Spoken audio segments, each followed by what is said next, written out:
Hi, I'm Winston. Welcome to the Real Estate Template. Today we're excited. We've been talking about, when we first started doing some videos, we were doing a property with the big hill on it. So we were talking about developing that property and getting it ready. So we've been working on it all this time. My engineer's been doing some surveying and doing the topography and getting all of the information that they needed to have on this particular project in order to be able to submit it to planning and zoning for rezoning. So we got it ready to submit. So this is the prints that are going to our city to work on trying to get that property rezoned. So this is just the name of the property. What we're building there is 10 townhomes. So that gives us an index of what's on this set of blueprints so that we can look at it and be able to, the city knows what they got. We're gonna go down, and this is just basically the piece of land that we talked about. This is the piece of land that had the track hoe on it where we was digging test holes, trying to find out if we could dynamite it out, trying to find out if we could haul the whole hill off or whether we wanted to build up and back and forth on it to try and get the most amount of units in there for the best amount of money. And what we came up to was we came up to the part that we wanted to put just 10 townhomes in the front of it, and we thought that that would be the absolute best deal. So this is just a lay of the land. If we come over here and we blow it up and then we come over, it gives us the property address, it gives us the map and parcel number, who owns it, and the general notes on the property, where it's located, proportion of property is in zone X on a most recent FEMA map, just all of the intricate parts that they may need as they're reviewing it, because they're going to give this to the planning and zoning department. The planning and zoning department is going to review it, and then they're going to make their assessment or their recommendation to the city council based off of what that is. So if we blow that up, that'll tell us a little bit of information of who lives here, a little information of who lives there, the bottom and the front. So it's just letting us know what's going on with that particular piece of property. So now we're going to move over to the next page. So this is what we decided to do. So we decided to come in and we laid it out where we had 10 townhomes. We went and did a preliminary meeting with the city. The city looked at the 10 townhomes and they said, well, we don't really mind the 10 townhomes, but we would prefer for the 10 townhomes to all be not all in a row. We want you to put a dividing little green space in between the two buildings, separated into two 5-unit buildings. They wanted me to do a little bit to the entrance right here. We had initially one fire hydrant here. Then the city wanted me to put a second fire hydrant on the other side so that they could have better accessibility to water if they ever had an incident. This goes into detail what size, 5-inch sidewalks, what kind of signage we can do or not put it right there's actually a stop sign that's got to go in. This is our dumpsters, and just a little detail. They want handrails to be here. They want some ADA parking to be right up in here. They want a mailbox to go right here, so it'll be one generalized mailbox that'll feed all 10 people, so the mailman won't go in or the mailwoman won't go in and stop on the road. They'll pull in, they'll park, and then they'll go to this mailbox right here and be able to take care of that. The central mail location will be there. So then we already talked about the dumpster, so that just gives us an overall view of it from right there. So then if we go over, let's blow it back up. So this is going to be a site data sheet. So it's going to tell us a little bit more information on it, who the architect is, who the owner is, the fronting aerial road, what your setbacks are, what's the existing zoning, what's the proposed zoning, phone number of the engineer, how many total square foot on the building blueprints, as far as the footage of land it's going to be, how many units it is, how many parking places we got to have. So we got 10 units going in. They are going to require us to put 23 parking spots in plus 2 ADA parking spots in there. That just lets us know that right there. So then the proposed general notes, again, they got more information on the track. The plan notes what they're proposing to do, how they're going to do it. This is the utility companies that we're going to deal with. For the water, we're going to deal with White House Water. It gives us their phone number. Nashville Electric on the electric services. Natural gas will be Piedmont Gas, the city of Millersville on the sewer. Pretty sure I need to have that changed because I'm pretty sure that's Cumberland Electric in electric, not Nashville Electric. So I'll have to make a note and give them a call on that part of it. So let's come down, let's go to the next page. So the next page of this is giving us these little lines right here. So let's blow it up. Let's come over this, let's come this way first. This is giving us the grading and elevations, tells us whenever you look on the other side, it just gives you the detail. There's a detail sheet on each one of these items so that we can make sure we get that. Then let's drop these notes down a little bit more. It's talking about the erosion, it's talking about the drainage, the grading, the fill requirements, what has to be done as far as the dirt work is concerned. It gives us all that information. So there is no question with the city as to what we're going to do when we start working on this property. we got to have a certain amount of runoff for drains. So where's that drainage runoff go out? We have a lot of builders that it's a constant fight because they don't want to put retention ponds in. Our retention pond is actually going to go underneath the parking lot. So we're going to still handle all of the water that comes off of that hill, but we're going to handle that water underneath the parking lot so that we don't lose buildable space on this particular set of blueprints. These lines back here are topography. So this is elevation 592, 590, 588, 578, 570. So it's just telling you, hey, man, we got a 20-foot drop between here and here. What are we going to do about that hillside? It lets us know and lets the city know exactly what we're dealing with on the topography of the land and what we got to do to address any of the issues that they may have. So as we go up on that, let's see if we can zoom in on that, and it's just giving us information on different utilities going in, you know, how we're going to trench it, drainage bars. So then we go to the next page. This is going to tell me whenever we start construction, they're going to want a construction entrance. We're going to have to pack it a certain way. We got to build it to the standard that the city wants us to build it to. Our engineer draws that out to the liking of the city. If the city don't like it, the city then comes back and says, we don't like that. We need you to do something different. And then we do whatever the city wants us to do. Again, as you look at these numbers here, this is just the elevation, 590 feet above sea level, 588 feet above sea level, 586 feet above.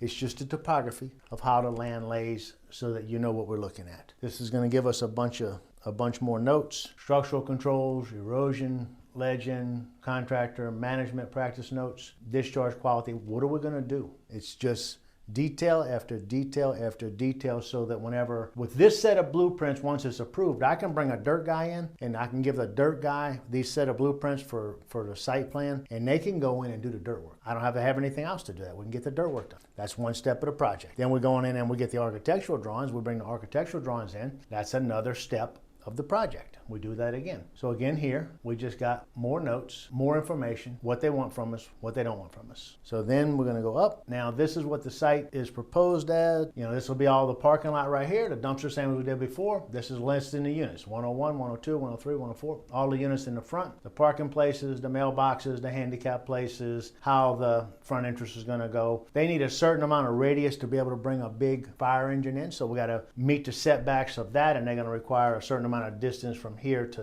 the parking spot so they can make that swing. We also got to be able to bring a dumpster truck in, and we're going to do that to wherever it fits us best. I don't remember why, but we had the dumpsters over here and they asked us to move the dumpsters to the other side. So there was a reason in that, but I don't remember what that reason was, but we went ahead and moved it. They got some utilities right here on the property already, so they got to protect that.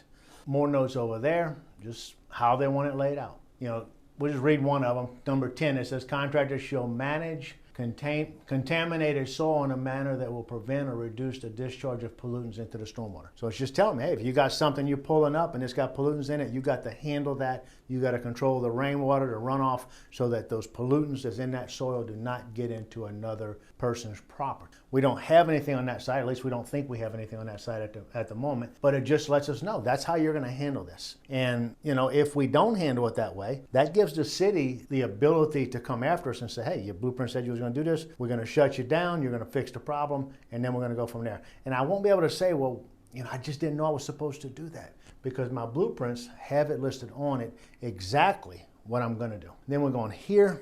So let's blow that up. And I haven't spent a lot of time going through this. We just got them today and Nick was here and we figured let's go ahead and get this right here out. So this is gonna be the retention pond that we talked about. So we're gonna bring that drainage underneath that parking lot. We're gonna make that drainage where that drainage runs into the soil, and it doesn't, all of the rainwater that comes off of that hill, and we cover stuff up with a building and we cover it up with asphalt or we cover it up with pavement, that we are making a method where that water can go underneath our parking lot, disperse out as it needs to disperse out, and not put more water into the creeks, because that causes flooding. So we want to protect that. That's something that a lot of people don't understand why we do it, but that is why we do it, because we need to make sure that houses downstream of this house do not get an excessive amount of water that causes their home to flood. And I actually own 12 houses downstream from that are in the flood zone, and any water that I allow to go into that creek affects me personally too. So we are 100% adamant on that. Spacing the post. They want a silk fence up there, so they're going to want a fence that goes across that property to make sure that anything that does wash down, dirt or anything that doesn't go into the ditch, it doesn't go onto somebody else's property. Nothing runs off of my property and what we're building that goes on another piece of property. So we had talked about this a minute ago. So this is just going to be a temporary road construction of how they want that done. They want some clean wash stone put in there, 2 inches to 4 to 8 inches. So you'll put some bigger rock in the bottom, then some smaller rock, then some smaller rock in that. That way, no matter what, 20 years from now when you're driving in off of the main highway here, that road is not collapsing. So we're gonna build that right. If you go in and just put small stone on and you truck after truck after truck, eventually it all compacts. So if we start off with an 8-inch stone, a 4-inch stone, either one of those, and then we go down to a 2-inch stone, once it packs in there, it's not moving. You can run dump trucks over it, whatever you want, it's just not gonna move. So this is a copy of the silk fence, how it's gonna go around for a catch basin right there as we're setting that up. Just the details of how it's all gonna go down. Again, this will be a curb for drainage. When it comes down there, all the water will come into that. It'll drain into the ditch and it will disperse from there. We do not disperse any of the rainwater here into a city sewer. So it's not going into a city sewer. We need to hold it on our property as long as we possibly can hold it on our property before we allow it to leave our property and go to somebody else's property. So that's what that's all about. Just more details, sewer clean out. It might not be a sewer clean out, but it's a clean out. Yep, sanitary sewer with clean out. So we have sanitary sewer caps, clean outs where we can get in there if we need to get in there in case we got some issues that can be taken care of. So that's a benefit of hiring somebody that is truly an engineer. You hire an engineer, they're gonna set all this up. If you go out there by yourself, you build it, you forget to put these sanitary sewer lines in where you got a sweep or something where you can get in there and clean it out if you need to auger it because something stopped up. You want to be able to always have that in your mind and take care of it. And it's too easy if you don't have something like this to go off of that it doesn't get done. So let's say I hire a plumber. Plumber goes out there, puts it in, no blueprints. They put no cleanouts, none. What grounds do I have to go back on that plumber and say, I need you to put cleanouts in it? He's gonna say, well, you didn't tell me to put cleanouts in it. Well, I thought you would know to put cleanouts in it. Well, if you don't tell them to put cleanouts in it, and even if you do tell them and they don't put them in, you have nothing in writing. They will bid this job according to these blueprints. And if they miss this one tap right there, if they miss that one tap, I can say, I need you to go put the tap in, and they don't have any choice but to go put it in for the pay that they already got paid. So it's just to protect it. So we had a fire hydrant here. Okay, so that's different than what I was looking at before because we were in the front before. So it's been some more plans since the last time we looked at it where it's been changed. Let's go to the other side of that and we'll see. Remember I told you they said they wanted 2 separate fire hydrants with a hydrant from the front. They were concerned about how they went across the road. But apparently, whenever they met with the fire chief in our city, the fire chief said, hey, I would just rather those hydrants go on the sides. And I wasn't part of that conversation. I really don't care. My engineer, that's what I pay him for to handle that. And he handles everything for me on this. I don't handle any of it. And then it goes in front of planning and zoning whenever he finishes and he goes and supports it at planning and zoning. I don't have to do that either. So this is basically what we got. Let's see. Nothing there that I see that we need to talk about. This is just another copy of it that we're submitting. This is going to be, if you saw at the front, it showed the different pages and it shows that some of the breakdowns. This will be the breakdown at a different scale. So they'll tell you to do something, whatever it is, they'll tell you how they want to do it. Then they're going to come over here and they're going to break that down for you exactly how they want that done. I want it laid like this. And they'll have a blueprint that'll have a little bit more scale on it probably, telling them exactly what to do with it and how to work it. This is just a dumpster location. How do they want the dumpster location laid out? So it's detailed out. They don't have a choice. They don't just go in there and build what they want to build for the dumpster location. We're going to give them a blueprint of this is what the dumpster pad is going to look like. This pad's got to be able to support a certain weight of truck. If the truck goes in, puts that dumpsters and pick them up, where the front wheels are, it picks up all of the weight of that dumpster every time they do it. So they're swinging it. So they got a lot more impact on the front tires, drive it into the ground, bust out the asphalt, bust out the concrete. They got it set up where it's not going to do that. So that's the purpose in that. Stormwater drainage, how that's going to flow, how they want it, area drain, how far they want the ADA sign buried under the ground. 3 foot. 3 foot up the ground needs to be some type of steel pipe filled with concrete. Then up above that, you can put something else, a 2x2 pipe in there that's a little bit less. That way somebody hits it,